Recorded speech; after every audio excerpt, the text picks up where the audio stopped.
नमस्कार, जय जोहार। साथियों, राम का हमारे समाज में बहुत बड़ा महत्व है। हमारे बहुत सारे जो लोग हैं, समाज के बहुत सारे व्यक्ति हैं, सभी के सभी राम को आस्था और विश्वास का केंद्र मानते हैं। उन्हें अपना ईश्वर मानते हैं, अवतारिक पुरुष मानते हैं। उसी अवतारिक पुरुष के विषय में जो जानकारियाँ हमें ग्रंथों और पुस्तकों से मिलती हैं, क्या वो हमारी भावनाओं से मैच करती हैं या नहीं, ये आपको जानना बहुत ज़रूरी है। अगर आप देखेंगे कि वाल्मीकि की रामायण जो लिखी पुस्तक है, उस विषय में आज मैं बहुत महत्वपूर्ण जानकारी दूंगा। क्या जो राम थे, हनुमान, क्या उनके शरीर के उन अंगों को भी देखा करते थे जो हम लोग शर्म से छिपाते हैं, यानी जिसे गुप्तांग कहा गया है? क्या गुप्तांगों को भी हनुमान देख लेते थे? ये बातें आपको मैं बोल रहा हूँ तो बुरी लग सकती हैं, भावनाएं आहत हो सकती हैं, लेकिन जब यही वाल्मीकि रामायण में लिखा हुआ मिले तब आप क्या सोचेंगे? क्या वाल्मीकि रामायण को लेकर थाने पहुंच जाएंगे कि इस पर प्रतिबंध लगाओ, इस पर रोक लगनी चाहिए, इसमें यह कैसे हो सकता है?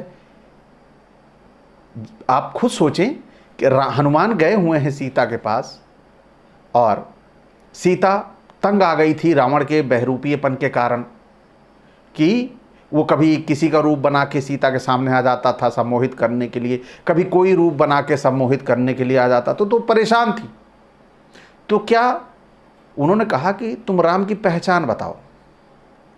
तो राम की पहचान बताने के लिए क्या हनुमान को चाहिए था कि उनकी आंखें बताते, होंठ बताते, बाल बताते, पैर बताते?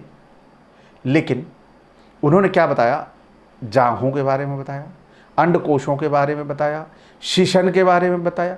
इतनी अंतरंग जानकारी वाल्मीकि ने जो ये सब पूरी कही है, क्या वाल्मीकि वहाँ पर बैठे थे या वाल्मीकि का सीसीटीवी कैमरा लगा था? ये जो बातें लिखी गई हैं, क्या वास्तव में ये शोभा देती हैं कि हम उन्हें अवतारिक पुरुष कह रहे हैं, उन्हें भगवान कह रहे हैं और उनके बारे में ऐसी ऐसी बातें लिख दें? सीता खुद लक्ष्मी की अवतार थी,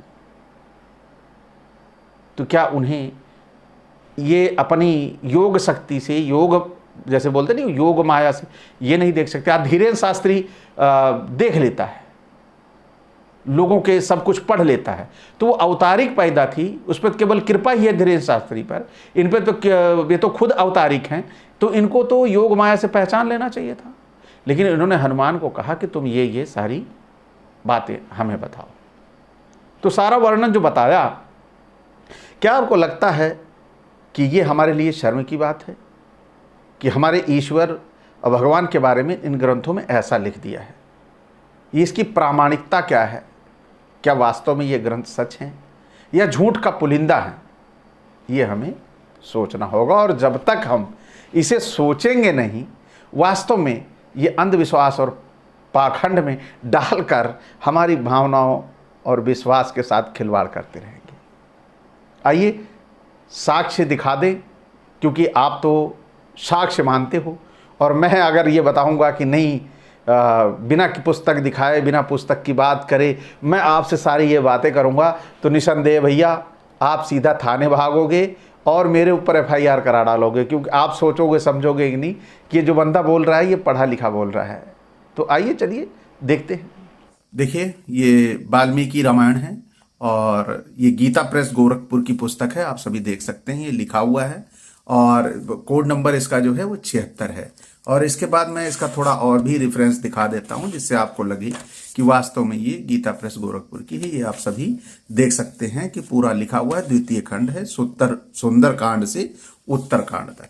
तो यहाँ पर हम वहां पर चलते हैं उन अंशों पर। आप सभी देखिए कि ये वो अंश हैं जो हनुमान जी पहुंचते हैं सीता के पास, और सीता जी के जब पहुंचते हैं तो वो कहते हैं, मुलाकात होती है उनकी, बातचीत होती है, तो वहां पर सीता जी रावण के बार बार छल करने के कारण सीता जी भी बड़ी परेशान होती हैं, दुखी होती हैं। वह सोचती हैं कि कहीं ये बानर जो आया हुआ है, ये बानर भी कहीं रावण का छला हुआ रूप या बदला हुआ रूप तो नहीं है। तो यहाँ पर उस घटना के बारे में पूरा बताया है। तो हनुमान जी से पूछती हैं कि वानर श्रेष्ठ, हनुमान जी के मुख से रामचंद्र जी की चर्चा सुनकर विदेह राजकुमारी सीता शांति पूर्वक मधुरवाणी में बोली, कपिवर, तुम्हारा रामचंद्र के साथ संबंध कहाँ हुआ? तुम लक्ष्मण को कैसे जानते हो? मनुष्यों और वानरों का ये मेल किस प्रकार संभव हुआ? वो अपने शक के बारे में क्लियर करने के लिए सवाल करती हैं। और वानर श्री राम लक्ष्मण के जो चिन्ह हैं उनका फिर से वर्णन करो, जिससे मेरे मन में किसी प्रकार के शोक का समावेश ना हो। फिर मुझे बताओ, भगवान राम और लक्ष्मण की आकृति कैसी है? उनका रूप किस तरह का है? उनकी जांघें और भुजाएं कैसी हैं? अब यहां पर देखिए आप, जांघों और भुजाओं का जिक्र है, बहुत ध्यान से देखिए। जो जांघें होती हैं, उनकी जांघों के बारे में भी पूछा गया है कि राम की जांघें कैसी हैं। फिर विदेह राजकुमारी सीता के इस प्रकार पूछने पर पवन कुमार हनुमान जी ने श्री रामचंद्र जी के स्वरूप का यथावत वर्णन किया। कमल के समान सुंदर नेत्र वाली विदेह राजकुमारी, आप अपने पतिदेव श्री राम के तथा देवर लक्ष्मण के विषय में जानती हुई भी जो मुझसे पूछ रही हैं, यह मेरे लिए बड़ी सौभाग्य की बात है। ऐसा वो हनुमान कहते हैं। फिर अगले पेज पर चलते हैं और यहां पर देखते हैं हम कि क्या कहा गया है। तो यहां पर जब ये चिन्हों की चर्चा चल रही थी तो विशाल लोचने श्री राम और लक्ष्मण जिन जिन चिन्हों को मैंने लक्ष्य किया है उसे बताता हूं और सुनिए। जनक नंदिनी श्री रामचंद्र जी के नेत्र प्रफुल्ल कमल दल के समान विशाल एवं सुंदर हैं। मुख पूर्णिमा के चंद्रमा के समान मनोहर है। वे जन्म काल से ही रूप और उदारता आदि गुणों से संपन्न हैं। वे तेज में सूर्य के समान, क्षमा में पृथ्वी के तुल्य, वृद्धि में बृहस्पति के सदृश और यश में इंद्र के समान हैं। वे संपूर्ण जीव जगत के तथा स्वजनों के भी रक्षक हैं। शत्रुओं को संताप देने वाले श्री राम अपने सदाचार और धर्म की रक्षा करते हैं। बड़ा सुंदर सुंदर लिखा हुआ है। और भामिनी श्री रामचंद्र जी के जगत के चारों वर्णों की रक्षा करते हैं। लोक में धर्म की मर्यादाओं को बांधकर उनका पालन करने और करवाने वाले भी वे हैं। फिर क्या? सर्वत्र अत्यंत भक्ति भाव से उनकी पूजा होती है। ये कांतिमान एवं परम प्रकाशक स्वरूप हैं। ब्रह्मचर्य व्रत के पालन में लगे रहते हैं। साधु पुरुषों का उपकार मानते और आचरण द्वारा सत्कर्मों के प्रचार का ढंग करते हैं। साथियों, कितना मजेदार, कितनी मतलब जो भाषा है, शैली लिखने की जो प्रवाह है वो कितना अच्छा है। लेकिन आगे ही चलते चलते ही वो भाषा शैली और प्रवाह दोनों ऐसा लगने लगेगा कि जो वाल्मीकि थे उनका राम और सीता की इज्जत से कोई मतलब नहीं था। तो वो आपके सामने आने वाला है। देखिए, वे राजनीति में पूर्ण शिक्षित, ब्राह्मणों के उपासक, ज्ञानशील, शीलवान, विनम्र तथा शत्रुओं को संताप देने में समर्थ है। उन्हें यजुर्वेद की भी अच्छी शिक्षा मिली है। तो जब अच्छी शिक्षा मिली है तो अच्छे ही व्यक्ति होंगे। तब यहां पर देखिए आप, वेद वेत्ता विद्वानों ने उनका बड़ा सम्मान किया है। वे चारों वेद, धनुर्वेद और 6 वेदांगों के भी प्रतिष्ठित विद्वान हैं। अब आप देखिए, अब यहां पर बता रहे हैं कि कैसे उनका शरीर में कौन सा अंग क्या है, ये सब कुछ दिखने वाला है आपके सामने। देखिए, उनके कंधे, बता रहे हैं हनुमान जी, उनके कंधे मोटे, भुजाएं बड़ी बड़ी, कंधे मोटे और भुजाएं बड़ी, गला शंख के समान और मुख सुंदर है। गले की हंसली मांस से ढकी हुई, नेत्रों में कुछ कुछ लालिमा है। वे लोगों में श्री राम के नाम से प्रसिद्ध हैं। नाम तो सभी जानते हैं, लेकिन वो शरीर उनका कैसा है, ये पूरा शरीर का वर्णन किया गया है। फिर देखिए, उनका स्वर दुंदुभी के समान गंभीर और शरीर का रंग सुंदर एवं चिकना है। उनका प्रताप बहुत बढ़ा चढ़ा है। उनके सभी अंग सुडौल और बराबर हैं। उनकी कांति श्याम है। यानी वो सांवले रंग के हैं, ये स्पष्ट कर दिया। अब यहां पे और भी कुछ चीजें स्पष्ट होने वाली हैं। अब देखिए उनके 3 अंग, वक्षस्थल यानी सीना, कलाई और मुट्ठी सुदृढ़, और भौहें, भुजाएं और मेढ़, ये 3 अंग लंबे हैं। केशों का अग्रभाग, अब गौर करिएगा, केशों का यानी बालों का अग्रभाग, अंडकोश, अंडकोश मीन्स आप सभी जानते होंगे, अंडकोश बताने की जरूरत नहीं है, और घुटने, ये 3 समान बराबर है। यानी जो अंडकोश है वो 3 समान, सभी ये सब तीनों समान रूप से जितना है वो बराबर है, उसमें कोई छोटा बड़ा नहीं है, सब कुछ एकदम फिट है।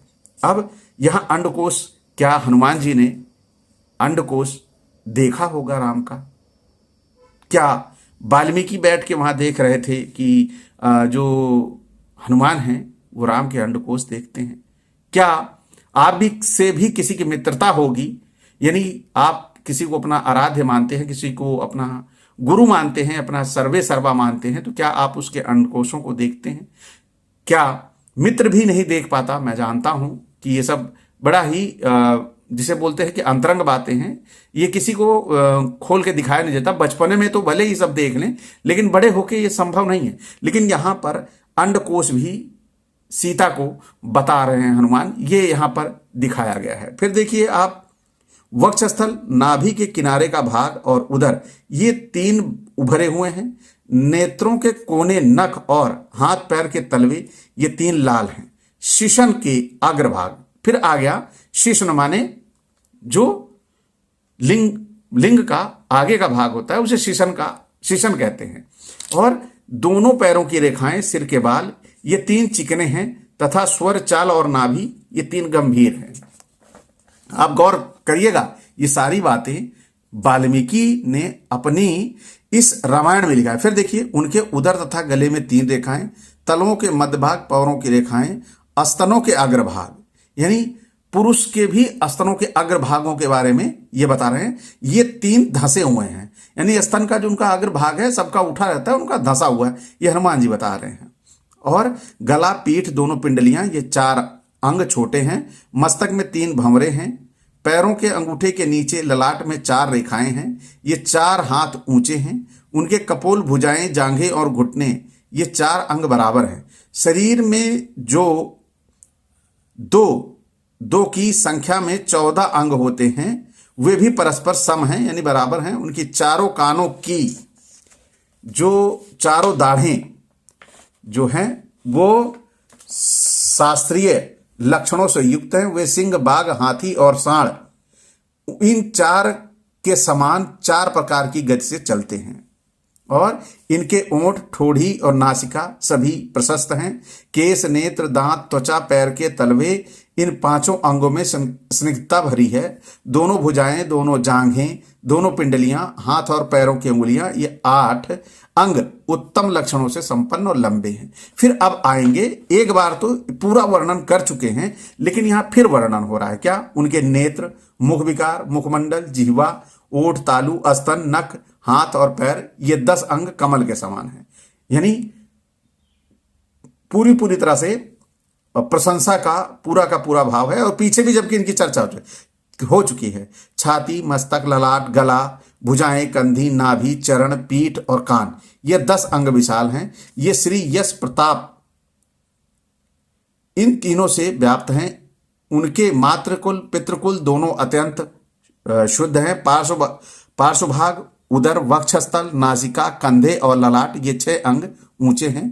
केश, नख और लोम, त्वचा, उंगलियों के पोर, फिर यहां पर चर्चा हो जाती है शेषन की। वृद्धि और दृष्टि आदि 9 सूक्ष्म पतले हैं, तथा वे रघुनाथ जी पूर्वान्न, मध्यान्ह, अपराह्न, इन तीनों कालों द्वारा क्रमशः धर्म, अर्थ और काम का अनुष्ठान करते हैं। अब काम का भी अनुष्ठान करने की यहां पर हनुमान को जिक्र पड़ गई कि सीता से काम के भी अनुष्ठान के बारे में बात करनी चाहिए, ऐसा यहां पर इन्होंने दिखा दिया। तो आप सभी देख सकते हैं किस प्रकार वाल्मीकि ने यहां पर जो शरीर के अंग के बारे में लिखना था, वो अंगों के बारे में किस प्रकार बड़ी ही उन अंगों के बारे में जिनके बारे में जिक्र नहीं करना चाहिए था, क्या आप सभी भी बता सकते हैं कि हनुमान जी क्या राम के कपड़े खोल के भी ये सारी वस्तुएं देखी होंगी? साथियों, आपने पूरे के पूरे श्लोकों सहित जो कुछ लिखा हुआ है उसमें कितनी बार इस शब्द का प्रयोग किया गया है कि उनका कौन सा पार्ट कैसा था। तो अंतरंग यानी गुप्तांग पार्टों की चर्चा करने की क्या औचित्य था, लेकिन ज़्यादा बोलना, धर्म के बारे में सवाल कर देना और ऐसी बातें कह देना, अक्सर इनका एक ही शब्द होता है कि क्या भगवान के ऊपर सवाल कर रहे हो, क्या तुम धर्म पर सवाल कर रहे हो, तुम विधर्मी हो, तुम धर्म को बदनाम करना चाहते हो। ऐसी बहुत सारी बातें कहते हैं, लेकिन इन बातों को गौर नहीं करते कि ये बातें हमारे लिए अपमान की बातें हैं कि हमारा ईश्वर, जिसे हम अवतारिक कह रहे हैं, उसकी भी पहचान बताने के लिए हमें उसके गुप्तांगों की ज़रूरत पड़ी। साथियों, ये निश्चित तौर पर ईश्वर का अपमान है। ईश्वर के बारे में दुष्प्रचार करना है, मैं ऐसा कहूँगा। तो आप भी निर्णय लें और कमेंट में ज़रूर बताएं कि आज का ये जो वीडियो है आपको कैसा लगा। इसी के साथ विदा, नमस्कार, जय जवाहर।